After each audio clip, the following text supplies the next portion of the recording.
Para los que se perdieron hace unos sábados la charla que yo había dado, el tema que había traído, hoy quiero retomar eso de forma rápida para después pasar al tema de hoy. Tenemos promesas de Dios a la mano, que están alcanzables, que son un hecho, son una realidad. Tenemos evidencia en la Biblia de eso y nosotros tenemos la oportunidad de experimentarlas. Pero a la vez nosotros tenemos proyectos, tenemos planes, tenemos objetivos este año también por perseguir, por alcanzar.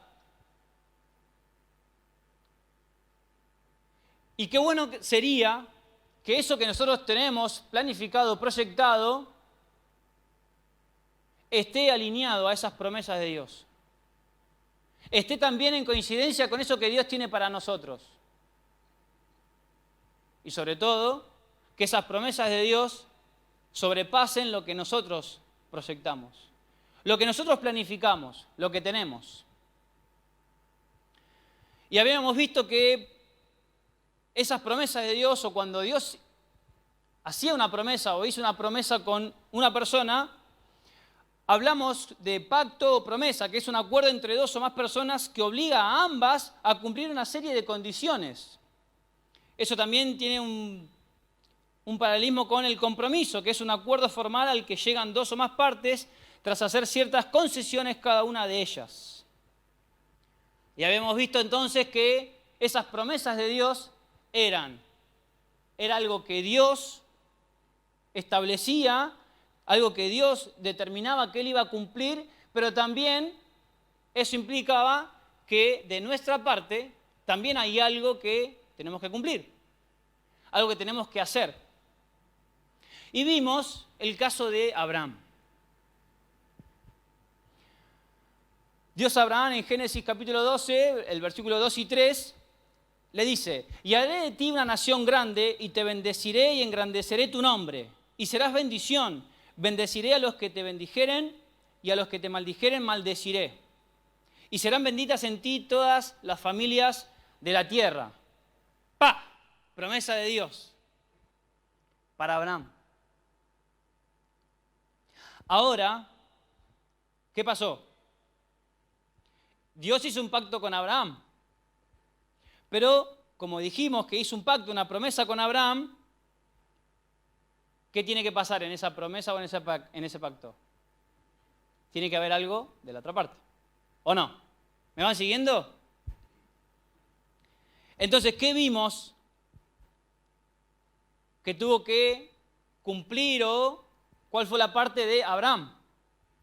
La parte de Abraham fue, por ejemplo, yo tengo 3 grandes compromisos o pactos que tuvo que hacer Abraham también para poder vivir esa promesa de Dios. La primera, Dios le dijo en el versículo 1, vete de tu tierra y de tu parentela y de la casa de tu padre a la tierra que te mostraré. Tuvo que hacer caso a esa palabra. Tuvo que hacer un cambio, tuvo que cambiar de lugar. Segundo, vemos en Génesis capítulo 15, versículo 6, que dice: Abraham creyó al Señor y el Señor se lo reconoció como justicia. Tuvo que creerle a Dios. Cosa no menor. Porque podemos recibir una promesa de Dios, pero puede ser inclusive como leer un estado de WhatsApp o un estado de... ahí en las redes, la que tenga ahí, ¿sí? Listo, pack. Y pasó. A las 24 horas, ya está, listo, y ahora otra cosa. Sin embargo, Abraham, ¿qué tuvo que hacer? Tuvo que creerle a Dios, y Dios lo tomó en cuenta. Y después vemos en Génesis 17, versículo 1, que Dios le dice: sírveme con fidelidad y lleva una vida intachable. Entonces, del lado de Abraham, para que esa promesa se pueda cumplir, ¿qué tuvo que haber?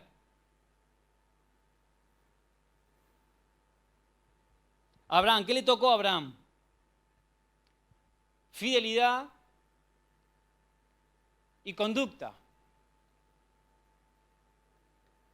Porque años atrás, o versículos atrás de esto, Abraham tuvo un par de acciones un poquito turbias, diríamos, que no estaban alineados a lo que Dios había mandado. Se mandó alguna, entonces Dios le dijo, che,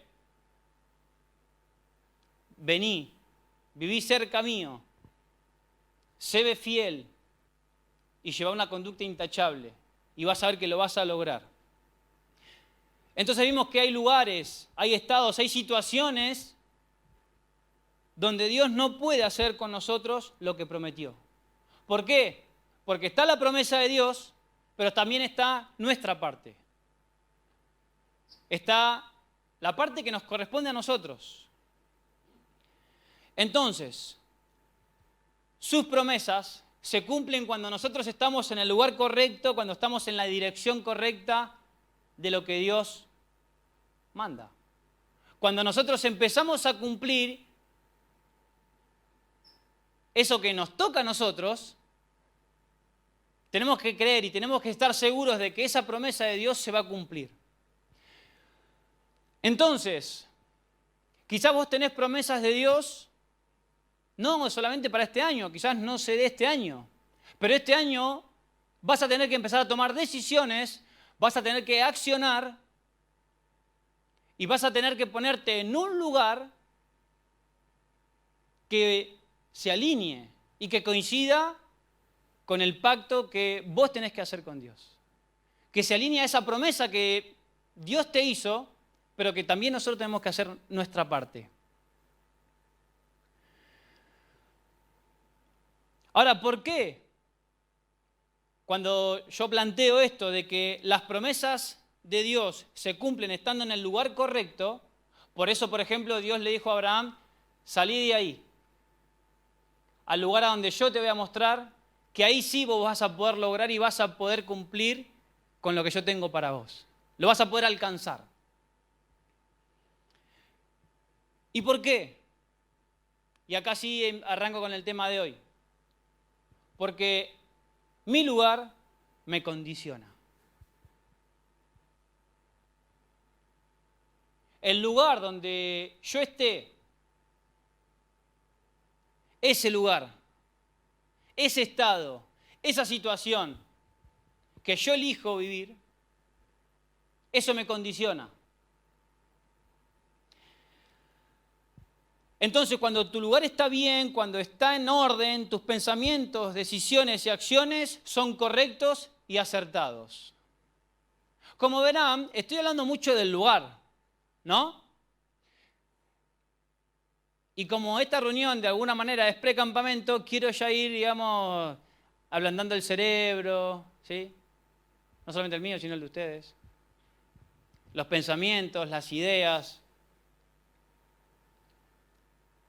Y Dios quiere que empecemos a tomar de referencia esto que Él nos habla y empezar a ser conscientes de la importancia de esto. Porque una cosa es lo que Dios promete, lo que Dios nos promete, lo que Él tiene para nosotros, pero otra cosa es el lugar que nosotros decidimos elegir. Y en el campamento vamos a hablar al respecto. Entonces, ¿qué les parece si vemos algunos casos? Tengo dos. ¿Quieren ver dos casos donde hubo que tomar una decisión y apostar a un lugar? Son dos casos que vos decís, pero decidieron hacer algo, elegir un lugar. Vamos al primer caso. ¿Están anotando? No, estamos de vacaciones. Después miramos la grabación. Caso 1. La mujer que tocó el manto de Jesús. Y los que tienen ahí la Biblia o el celular, ¿sí? Los cristianos que tienen salvación asegurada, en Mateo capítulo 9, versículo 18 al 22, vemos este caso.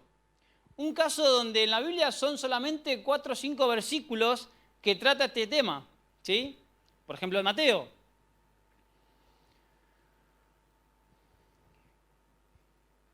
Y dice lo siguiente: mientras él les decía estas cosas, vino un hombre principal y se postró ante él diciendo: mi hija acaba de morir, mas ven y pon tu mano sobre ella y vivirá. Y se levantó Jesús y le siguió con sus discípulos. Y aquí una mujer enferma de flujo de sangre desde hacía 12 años se le acercó por detrás y tocó el borde de su manto, porque decía dentro de sí: si tocare solamente su manto, seré salva.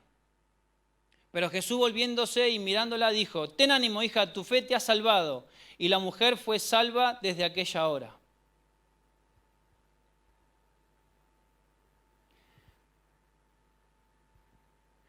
Esta mujer, que hacía 12 años enferma, siempre había elegido lugares que nosotros podríamos considerarlos lógicos, razonables. ¿Sí? Tenía una enfermedad. ¿Nosotros a dónde vamos cuando tenemos una enfermedad? A mi abuela para que me recete el menjunje ese que siempre... Algún caso quizás hay, Carlitos, las cosas que se deben dar allá, ¿no? Vamos al médico, vamos al doctor, empezamos a... los que tienen una buena obra social zafan bastante, ¿no? ¿No? Entonces, tomamos esas decisiones, elegimos ir al médico para ver qué tengo, qué pasó, qué tengo que hacer, ¿no? ¿Qué remedios o qué tengo que hacer? Y esta mujer había hecho lo mismo durante 12 años, había gastado mucha plata, había gastado todo, se había quedado sin un peso, pero no encontraba la solución, no encontraba la sanidad, la solución a ese problema. ¿Pero qué pasó? De repente se encontró en una situación y dijo: tengo que acercarme al lugar correcto.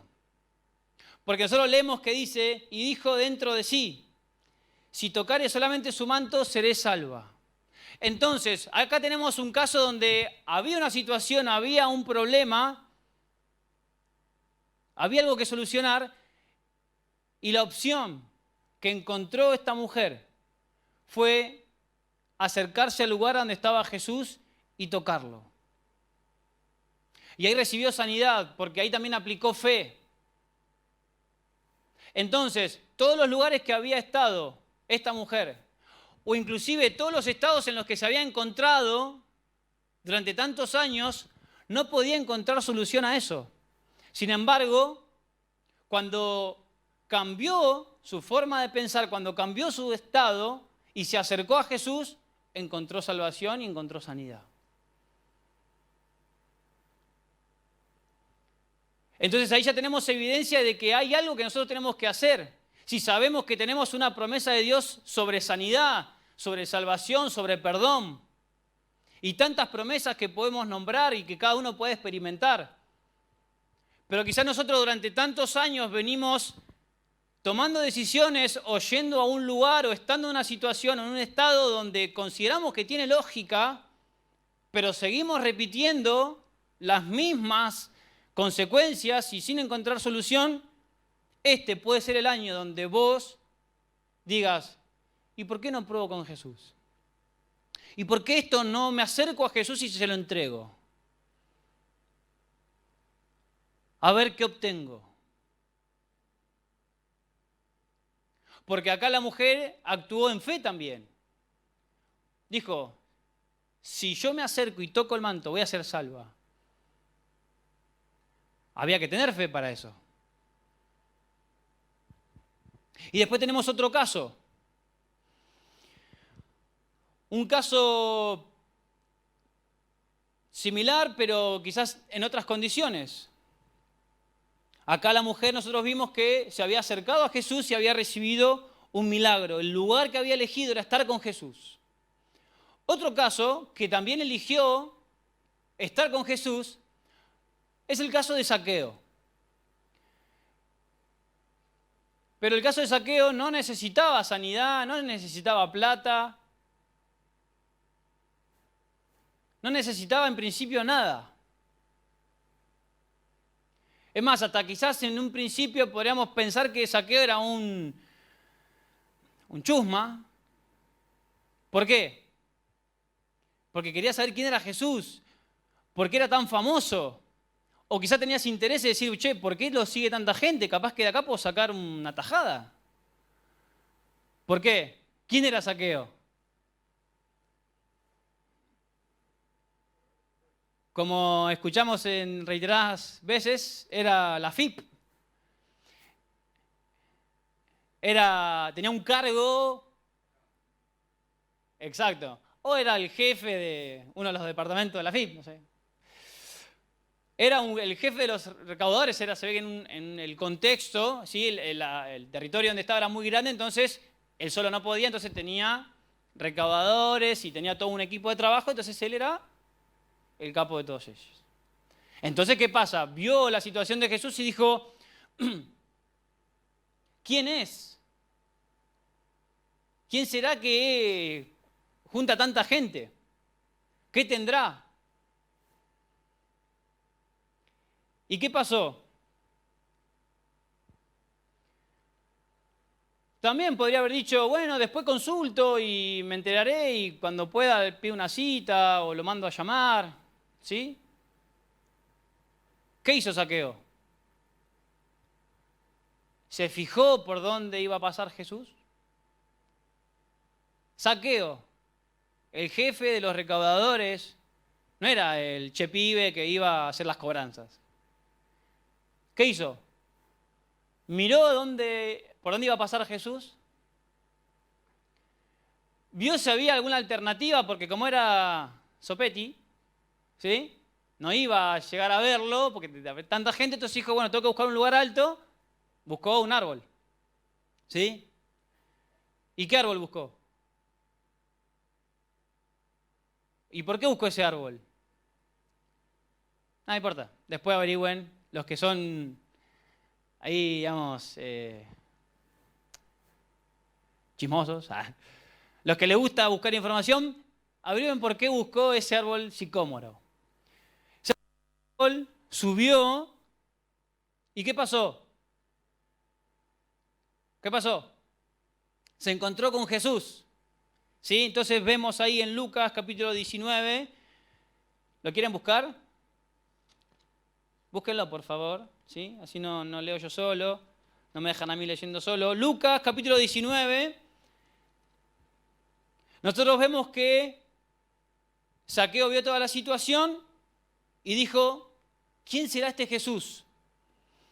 Y cuando Jesús se acercó a donde estaba Zaqueo, miró hacia donde estaba Zaqueo, lo vio y le dijo, Zaqueo, date prisa, desciende, porque hoy es necesario que pose yo en tu casa. Entonces él descendió a prisa y le recibió gozoso. Y en el versículo 8 dice, entonces Zaqueo, puesto en pie, dijo al Señor, he aquí, Señor, la mitad de mis bienes doy a los pobres, y si en algo he defraudado a alguno, se lo devuelvo cuadruplicado. Jesús le dijo, hoy ha venido la salvación a esta casa, por cuanto él también es hijo de Abraham, porque el Hijo del Hombre vino a buscar y a salvar lo que se había perdido. ¿Qué charla habrá tenido Jesús con Zaqueo? ¿Qué encuentro habrá sido ese para que Zaqueo, con el perfil que tenía Zaqueo, después de esa charla, haya tenido este cambio? ¿Sí? Si defraudé a alguno, devuelvo. Así, sin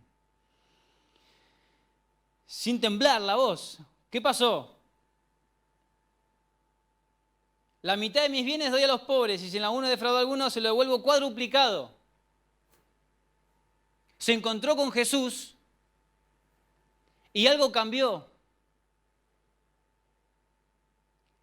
Algo que él necesitaba, a partir de ese encuentro, a partir de que él se acercó al lugar a donde iba a estar Jesús e invitar a Jesús a que more en su casa, algo cambió. Entonces, vimos el caso anterior, una mujer que ya no tenía nada que perder, ya estaba de última. Y ahora vemos este caso, alguien que en principio no necesitaba nada, ni de nadie, y tenía un cargo, ¿sí? Podía mandar. Y nosotros quizás lo vemos como alguien poderoso. Pero miren lo que logró un encuentro con Jesús. Miren lo que logra en una persona ese cambio de lugar. Cuando alguien invita a Jesús a su lugar, a que se encuentre con él. Inclusive, como pasó con Zaqueo, sin buscarlo, sin buscar esto, a diferencia de la mujer del caso anterior. Entonces, cuando te das cuenta de lo trascendental que es que Dios esté donde vos estás, que Él ocupe el lugar correcto en tu vida, que tu lugar sea en su presencia, ahí vamos a ver que ese lugar, ese estado, lo vas a defender con tu vida. ¿Por qué? Zaqueo no fue igual. Nunca más fue igual después de ese día. La mujer con esa enfermedad tampoco fue igual. Entonces, si alguien le iba a decir, no, pero Jesús es... iba a defender eso con su vida. Porque los que nos encontramos con Jesús un día y experimentamos la salvación, el perdón, la gracia, no importa lo que suceda, no importa el desvío, no importa las circunstancias que pases, hay algo en la presencia de Dios que no te lo da absolutamente nada. Y eso es algo que oro para que vos este año lo puedas experimentar. Y si ya lo viviste, que puedas experimentarlo en otro nivel. Ahora que ya creciste, que ya pasaron años, que estás quizás en otra circunstancia, ¿sí? Pasaste de la escuela a la universidad y trabajo, o proyecto personal, de lo que sea, proyecto familiar. Hay cosas que cuando Jesús está en tu lugar, que cuando Jesús ocupa un lugar importante en tu vida, podés empezar a vivir y a experimentar esas promesas de Dios.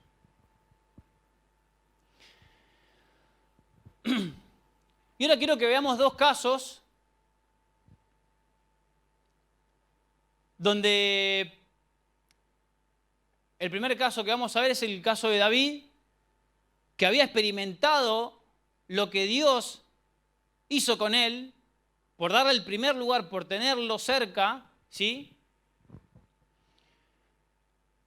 ¿Cómo defendió ese lugar? ¿Cómo defendió esa postura? Y nosotros podemos ver en 1 Samuel capítulo 17, en particular en el versículo 26, si me acompañan. Esta historia es muy conocida, David y Goliat, ¿sí? David estaba cuidando las ovejas, el padre le dice, llévale esto a tus hermanos, deja las ovejas al cuidado de una persona responsable y va a la guerra a llevarle provisiones para sus hermanos. Cuando llega, entrega las provisiones y va en busca de sus hermanos a ver si estaban todos bien, estaban vivos, si no pasaba nada. Y escucha a Goliat hablando, bravuconeando y etcétera, etcétera. ¿Y qué pasó?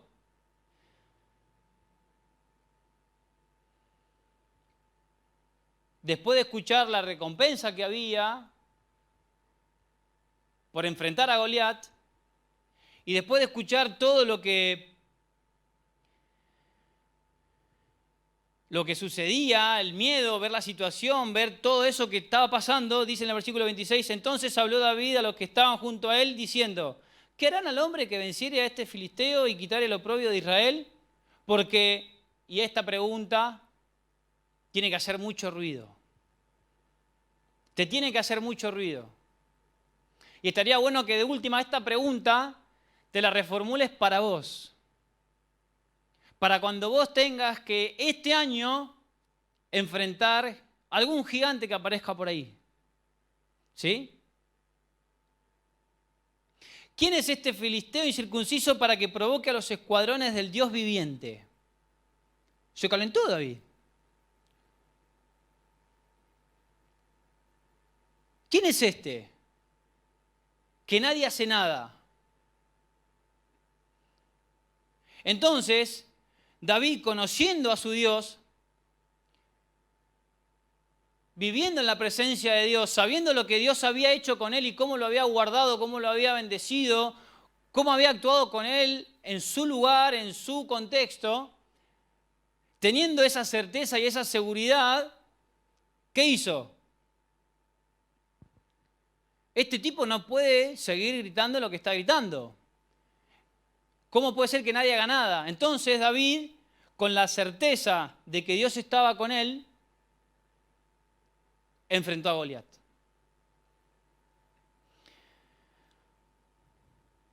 Ese celo de David por Dios, por la presencia de Dios, por su pueblo, lo llevó a enfrentar a Goliat para defender donde él estaba parado, para defender sus principios, para defender lo que él creía.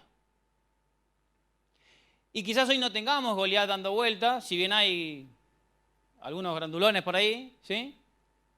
Pero no tiene nada que ver eso hoy con lo que estamos viviendo. Hoy, actualmente, te vas a enfrentar con un montón de Goliats, pero que no son una persona, ¿sí?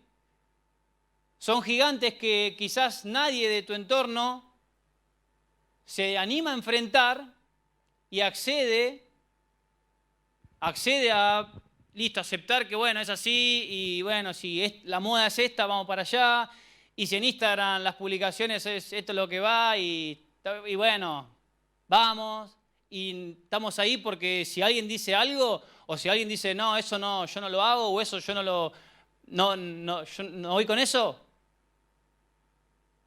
vas a empezar a enfrentar preguntas, vas a tener que empezar a defender principios. Entonces, el que está en la presencia de Dios, el que tiene en su lugar a Dios, te aseguro que ese Goliat lo vas a derribar. Y tenemos evidencia.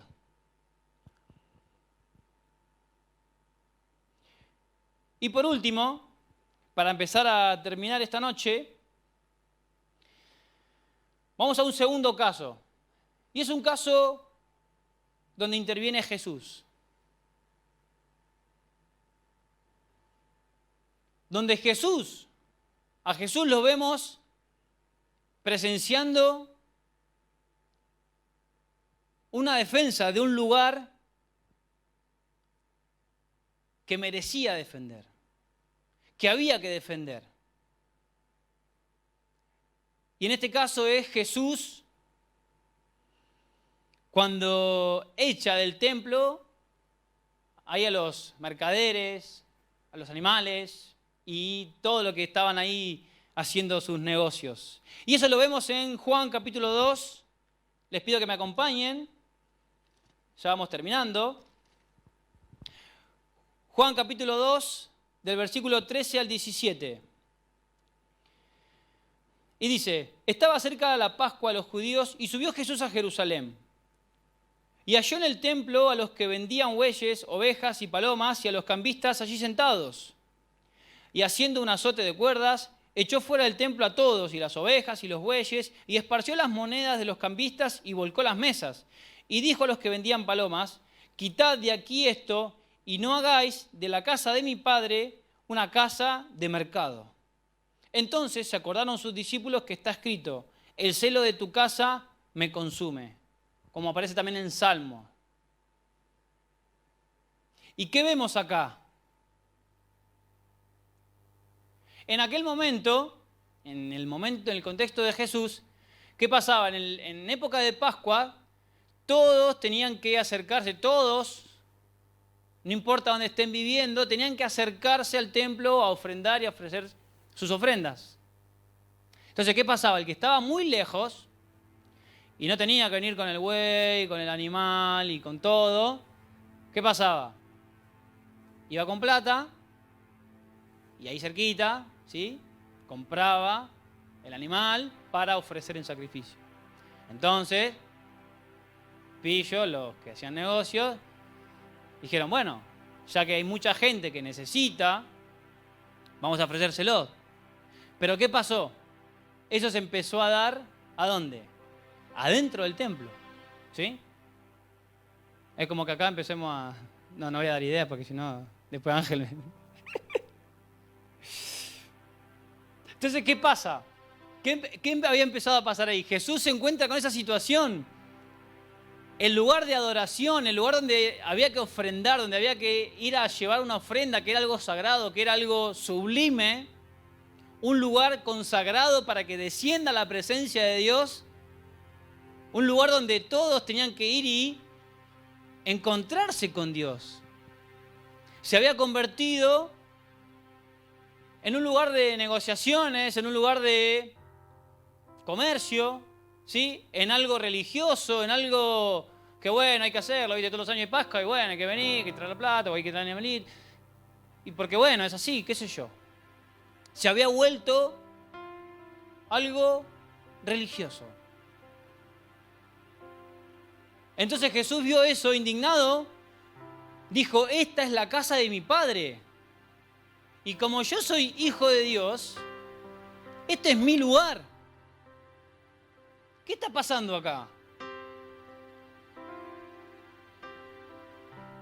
¿Cómo van a convertir la casa de mi Padre en una casa de ladrones, en una casa de comercio?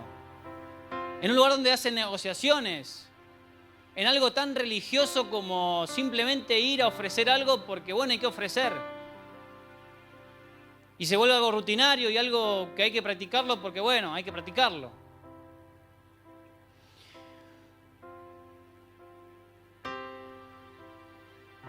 Y hoy estaría bueno que tomemos en cuenta esta postura de Jesús.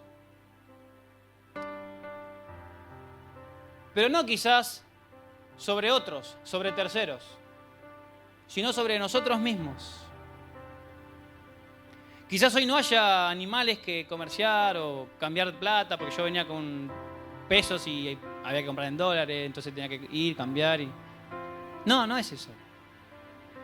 Sino quizás acá nosotros venimos con un chip o con una idea religiosa de que bueno, hay que venir el domingo a la mañana, levantarse temprano, venir a cumplir con la religión, como dijo uno hace un tiempo. Y terminamos negociando. Terminamos en algo religioso.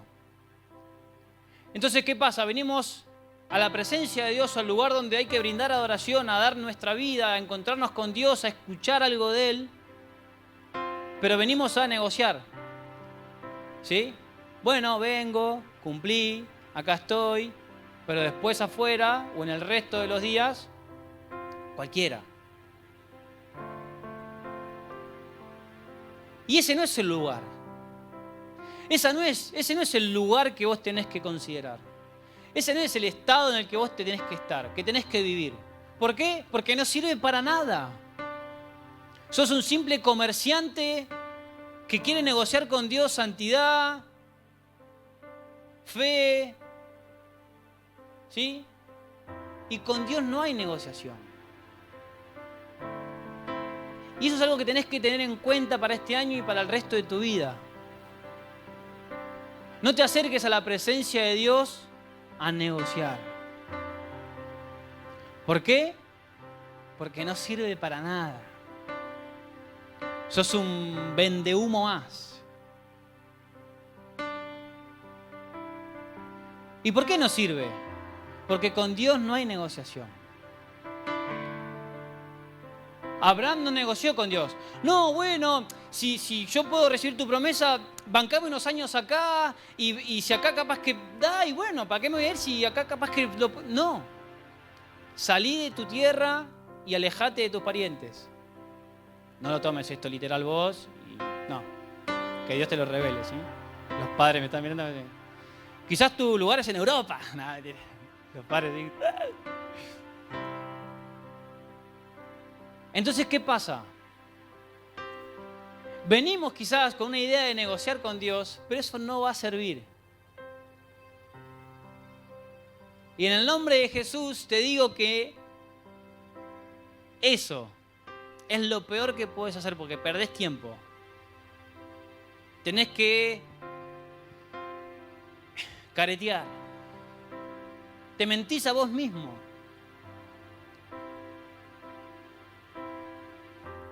Porque a Dios hay que creerle. Las verdades de Dios son sí y amén, dice la Biblia. Las promesas de Dios se cumplen. Aunque nosotros seamos infieles, Dios sigue siendo fiel. Entonces, saquémonos la idea de negociar, de venir a negociar con Dios o con la presencia de Dios. E incluso, más profundo, ni pensemos en acá en la iglesia. En tu vida espiritual, donde tengas ese lugar en el que te encerrás para estar a solas con Dios. No quieras negociar con Dios. Lo que no es, no es. Y los principios de Dios se cumplen. Y la recompensa que recibimos por cumplirlos y por estar en ese lugar parados firmes, Dios promete hacer su parte. ¿Y qué nos toca a nosotros? Hacer la nuestra. Hacer nuestra parte. Hacer la que nos corresponde. Y las promesas de Dios van a llegar. En su debido tiempo. Si nosotros hacemos nuestra parte. Así que la pregunta para cerrar esta noche, y te pido que te pongas de pie.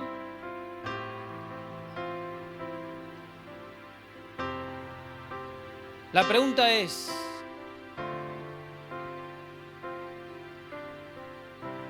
¿estás dispuesto a que tu lugar, tu vida, lo que es tuyo, sea un lugar para su presencia? Sea un lugar que defiendas con tu vida. Esos principios que decís vivir, defenderlos con toda tu vida, sabiendo que son los principios de Dios, y vivir en eso te asegura experimentar las promesas de Dios. Y más, si tus proyectos y tus planes se alinean a esas promesas de Dios y coinciden, es un golazo. Porque vas a vivir la voluntad de Dios. Vas a experimentar las promesas de Dios. Y eso va a marcar una diferencia entre vos y los de afuera. Así que donde estás, cerrá tus ojos y tomate un instante para decirle: Señor,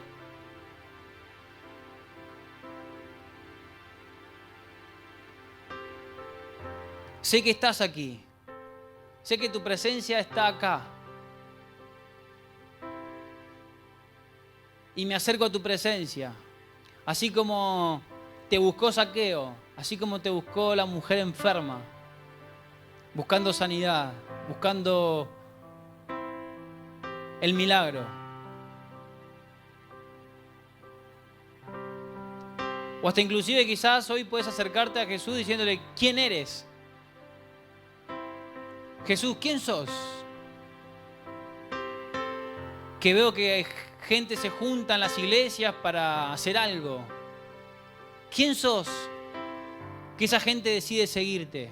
¿Qué puedes hacer? Atrévete a preguntarle eso a Jesús. Porque Él puede hacer algo en tu vida. Esto es algo personal.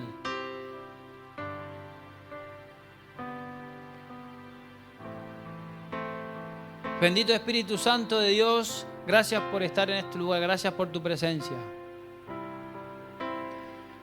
Te bendecimos porque tú eres Dios, tú eres fiel y tus promesas se cumplen y se van a cumplir este año. Te pido, Espíritu Santo, que obres en nuestra vida. Nosotros hoy queremos elegir acercarnos a tu presencia, que nuestra vida sea un lugar para tu presencia, que reines en nuestra vida, que intervengas en nuestros pensamientos, en nuestras decisiones, en nuestras elecciones, porque queremos experimentar tus promesas, lo que vos tenés para nosotros. No queremos otra cosa que no sean tus promesas, la vida que vos tenés para nosotros. Señor, si vemos tantos ejemplos en tu palabra e incluso en nuestro entorno acá en Aliento, si vemos tantos ejemplos de personas que vivieron tu presencia y alcanzaron promesas, yo también las quiero vivir. Y Señor, si no es este año que se tiene que dar, quiero empezar a experimentar ese camino hasta lograrlo, hasta alcanzarlo. Porque sé que ahí tengo felicidad, tengo paz. Y tengo la certeza de que no importa el contexto, no importa las circunstancias que vengan, vos vas a estar conmigo y me vas a defender.